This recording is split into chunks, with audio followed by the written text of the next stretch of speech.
Guys, आज की इस वीडियो में मैं आपको ये क्वेश्चन बताऊंगा। ये है मर्ज टू सॉर्टेड लिंक लिस्ट। आप कैसे दो सॉर्टेड लिंक लिस्ट को मर्ज कर सकते हैं। तो सबसे पहले आपको क्या करना होगा, एक आप अगर हमारी जो लिस्ट 1 है वो नल है तो सिंपली आप लिस्ट 2 रिटर्न कर दीजिए। ठीक है गाइस, और अगर आपकी लिस्ट 2 नल है तो सिंपली लिस्ट 1 रिटर्न कर दीजिए। ठीक है, अब हम क्या करेंगे, इन दोनों में से एक लिंक लिस्ट को पकड़ेंगे और उसकी वैल्यू कंपेयर करवाते रहेंगे। जैसे कि 1 की वैल्यू इस वाले से कंपेयर करवाएंगे। 1 और 2 के बीच में आना चाहिए, हाँ आना चाहिए। तो फिर 1 को हम यहाँ पे इंसर्ट करवाएंगे।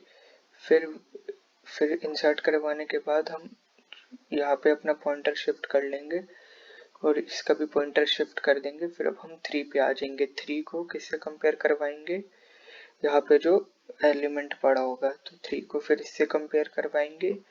एंड देन फिर 3 इसके बीच में नहीं आएगा तो फिर हम ये वाले पॉइंटर को शिफ्ट कर देंगे। ठीक है, फिर वो 2 पे आ जाएगा। फिर 2 3 2 से बड़ा है तो अभी भी 3 नहीं होगा बीच में इंसर्ट। फिर हम इस वाले पॉइंटर को, ये जो 2 को पॉइंट कर रहा होगा, या इसको आगे बढ़ा देंगे। 4 को पॉइंट करेगा और हम 3 को कंपेयर करवाएंगे। अब 3 तो आ सकता है 2 और 4 के बीच में, तो हम 3 को इंसर्ट करवाने का कोड लिखेंगे। ठीक है, उसी तरह फिर बाद में ये 4 को भी चेक करवाएंगे हम। पहले 3 इंसर्ट हो गया था ना, तो 4 को 3 से चेक करवाएंगे, फिर 4 को 4 से चेक करवाएंगे और देन फिर हम इंसर्ट कर देंगे। ठीक है, 4 के बाद में, मतलब 3 और 4 के बीच में 4 को इंसर्ट कर देंगे। तो इसका कोड देख लेते हैं कैसा होगा। तो हमें पता लगाना होगा कि कौन सी नोड से के एलिमेंट्स को हम कंपेयर करवा रहे हैं। तो हमें वो वाली नोड पकड़नी है जिसका एलिमेंट इस वाले से या तो इक्वल होगा या तो क्या कहते हैं ग्रेटर होगा। जैसे कि यहाँ पे 2 3 4 होता है, यहाँ पे 1 की जगह 2 होता है, तो हम ये दूसरी वाली नोड ही पकड़ते। ठीक है, अगर यहाँ पे मान लीजिए 0 होता, 0 3 4, तो इस केस में हम फर्स्ट वाली नोड को कंपेयर कर रहे होते हैं। तो फर्स्ट वाली नोड अगर यहाँ पे 0 होता तो हम कुछ खाया था कि ना? खा लिया था।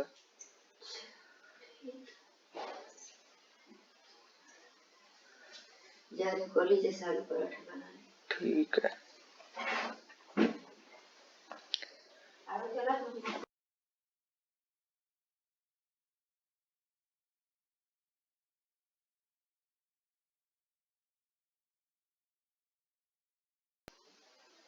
तो हम क्या कहते हैं, ये ऐसे कंपेयर करवाते रहेंगे।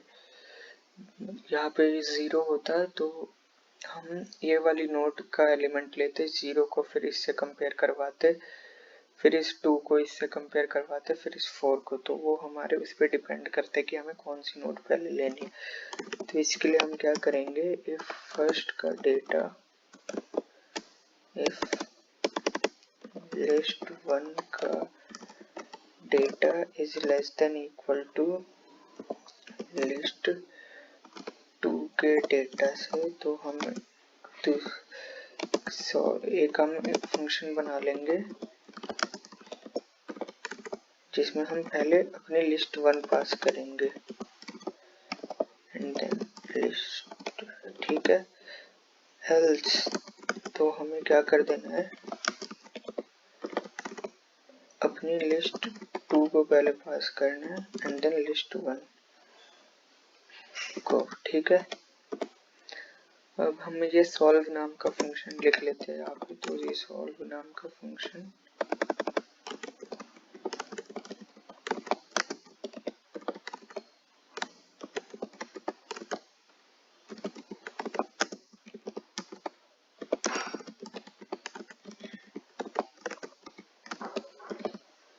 ठीक है, अब हमें क्या करना है, कंपेयर करवाते रहना है। तो हमें कंपेयर करवाने के लिए एक पॉइंटर लेना पड़ेगा। तो एक हम पॉइंटर बना लेते हैं current1 नाम का, जो कि हमारी ये पहली वाली लिस्ट को पॉइंट कर रहा होगा, और एक सेकंड और एक फॉरवर्ड नाम का पॉइंटर, क्योंकि हमें दो एलिमेंट से कंपेयर करना है ना, वन के साथ भी कंपेयर करना है और 2 के साथ भी कंपेयर करना है। तो हम एक फॉरवर्ड नाम का भी पॉइंटर बना लेते हैं, जो कि करंट के नेक्स्ट को पॉइंट कर रहा होगा।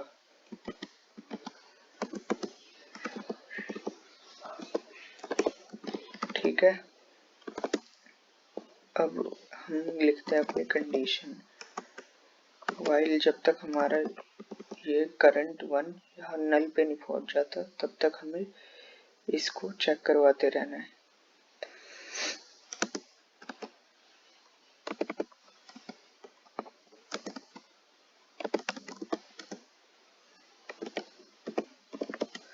और साथ ही में हमारे पास यहाँ पे भी तो कोई एलिमेंट होना चाहिए, यहाँ पे भी कोई एलिमेंट होना चाहिए, इसलिए हमारा जो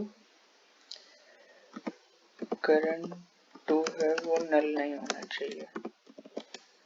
और यहाँ पे ये फॉरवर्ड 1 आएगा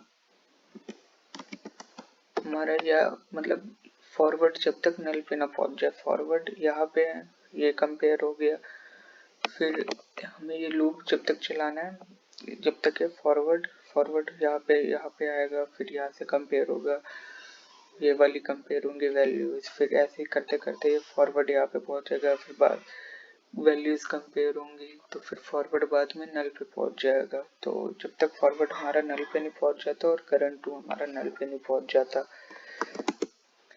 अब हम अपना मेन वही लिखते हैं, इफ current2 का data is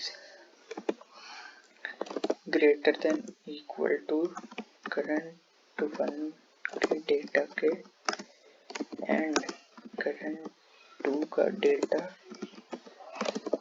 is less than equal to forward1 के डेटा के।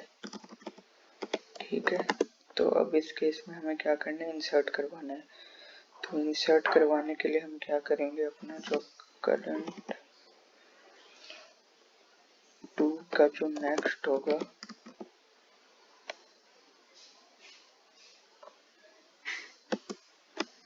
सबसे पहले current1 का जो नेक्स्ट होगा वो current2 को पॉइंट करवा देंगे। ठीक है, current1 का नेक्स्ट current2 को पॉइंट करवा देंगे, एंड देन अपना एक forward2 नाम का भी पॉइंटर बना लेते, क्योंकि हम डायरेक्टली इसको यहाँ पे भेज देंगे तो बाकी की नोड को हम एक्सेस नहीं कर पाएंगे, इसलिए एक forward2 नाम का भी एक पॉइंटर बना लेते हैं।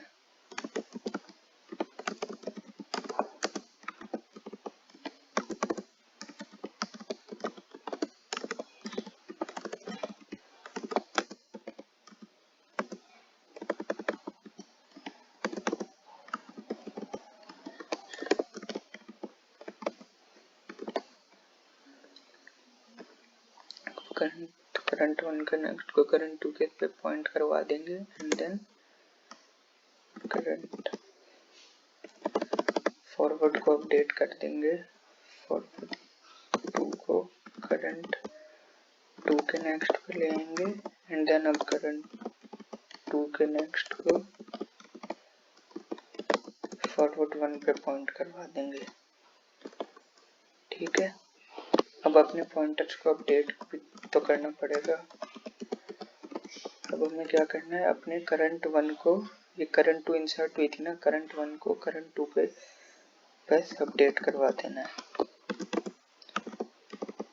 एंड देन current2 को फॉरवर्ड, अब फॉरवर्ड ये बन चुका है ना, तो current2 को हमें ये forward2 के पोजीशन पे भी पॉइंट करवाना होगा, current2 is equals to forward2। ठीक है, ये तो हुआ जब अगर इंसर्ट करना हो, एल्स अगर ये इससे बड़ा ये वाली कंडीशन फुलफिल नहीं होती है तो सिंपली हमें इस केस में क्या करना होगा, अपना पॉइंटर बढ़ा देना होगा, current1 is equals to current 1 का next and then forward 1 is equals to forward 1 का नेक्स्ट। और अगर हमारा फॉरवर्ड 1 नल हो जाता है तो उस केस में हमें क्या कर देना है, सिंपली अपना ये जो लास्ट का एलिमेंट बचेगा उसको करंट 2 के पे पॉइंट करवा देंगे। तो करंट 1 करंट नेक्स्ट है, करंट 2 पे पॉइंट करवा देंगे एंड देन अपना रिटर्न करवा लेंगे अपनी नोड। ठीक है,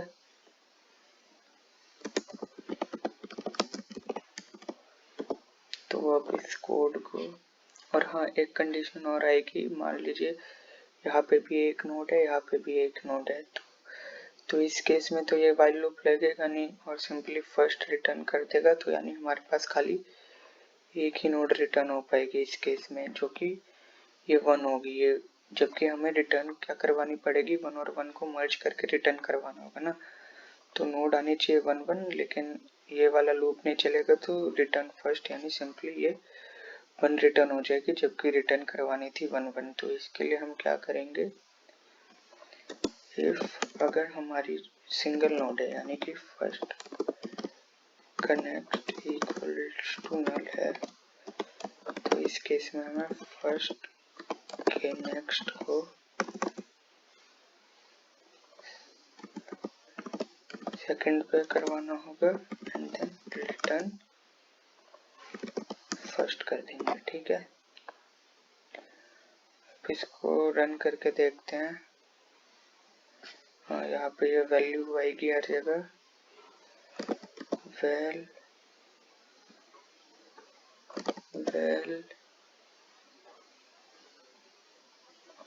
यहाँ पे भी वेल वेल